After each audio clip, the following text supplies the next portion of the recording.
I'm going to continue my part 3 values where I have explained the quadrant 1 values for the unit circle in my previous video. Now I'm going to explain the quadrant 2 values for my unit circle in this video.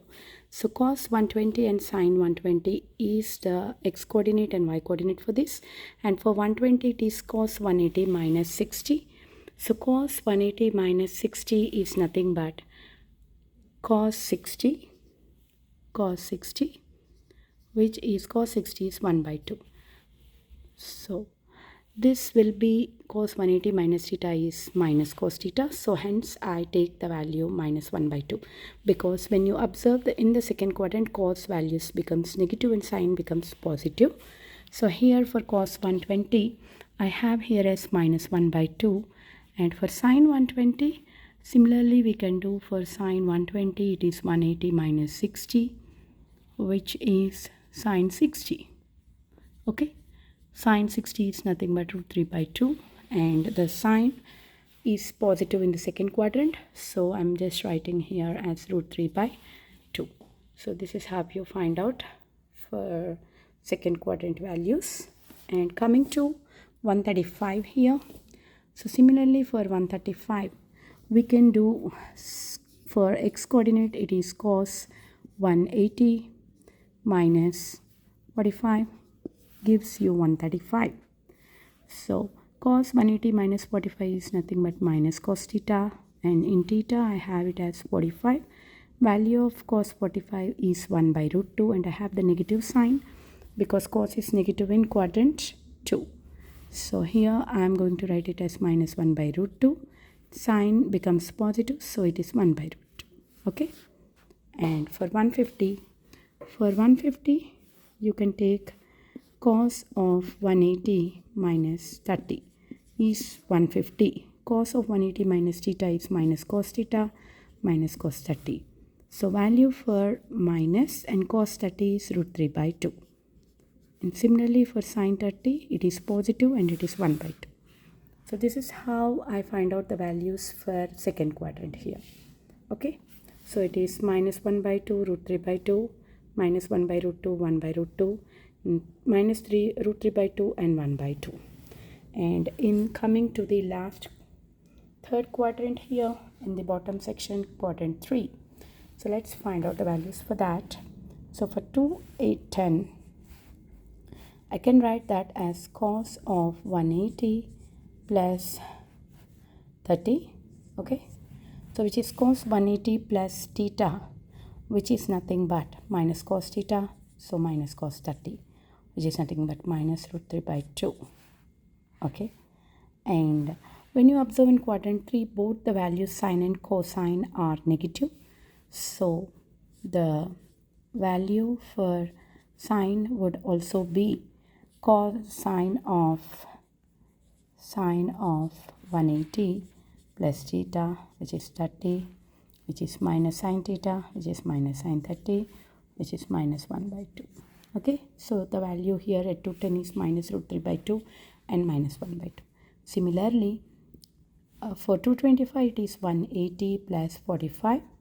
So it is cos of 180 plus 45 and sin of 180 plus 45, which is minus 1 by root 2 and minus 1 by root 2, because sin and cos of 45 is 1 by root 2 and the values are negative in third quadrant, hence it is negative minus 1 by root 2. And for 240 here I can do it as cos of 180 plus 30 is 210, 45 is 225 and 60 is 240. Cos of 180 plus theta is minus cos theta, so minus cos 60. Similarly, sin of 180 plus theta, which is 60, is minus sin 60.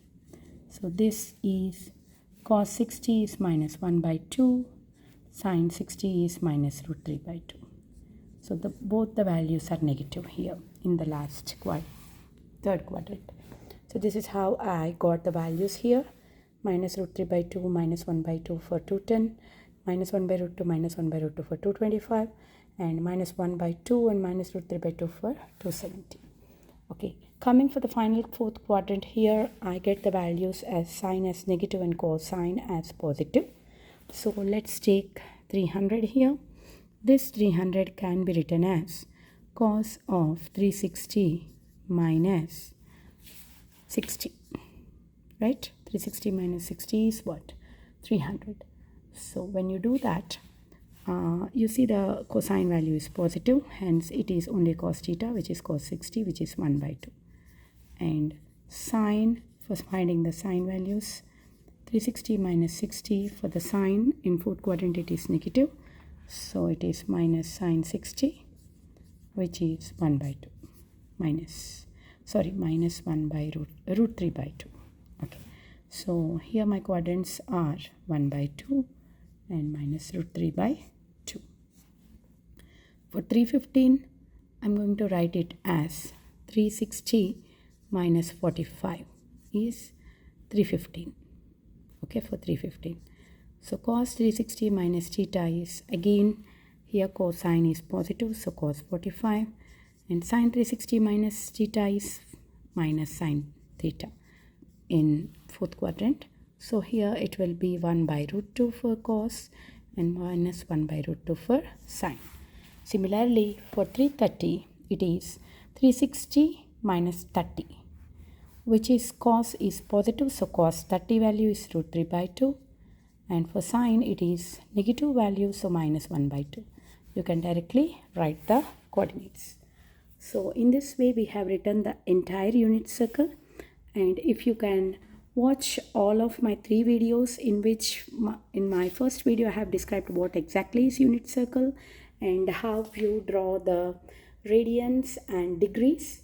So if you remember the degrees here, you can convert that degrees to radians by multiplying with pi by 180, and then you're going to get the radiant values. And this is explained in my first video, and in my second video I have explained to you how I drew the quadrants here, quadrant 1, quadrant 2, quadrant 3, quadrant 4, and how the sine and cosine values are changing. And I have explained my values for the quadrant 1 in my second video. In my this is the third and last video for the unit circle. In this video, I have explained the quadrants 2, 3, and 4, how the values are changing here, and how we can easily remember and memorize the unit circle.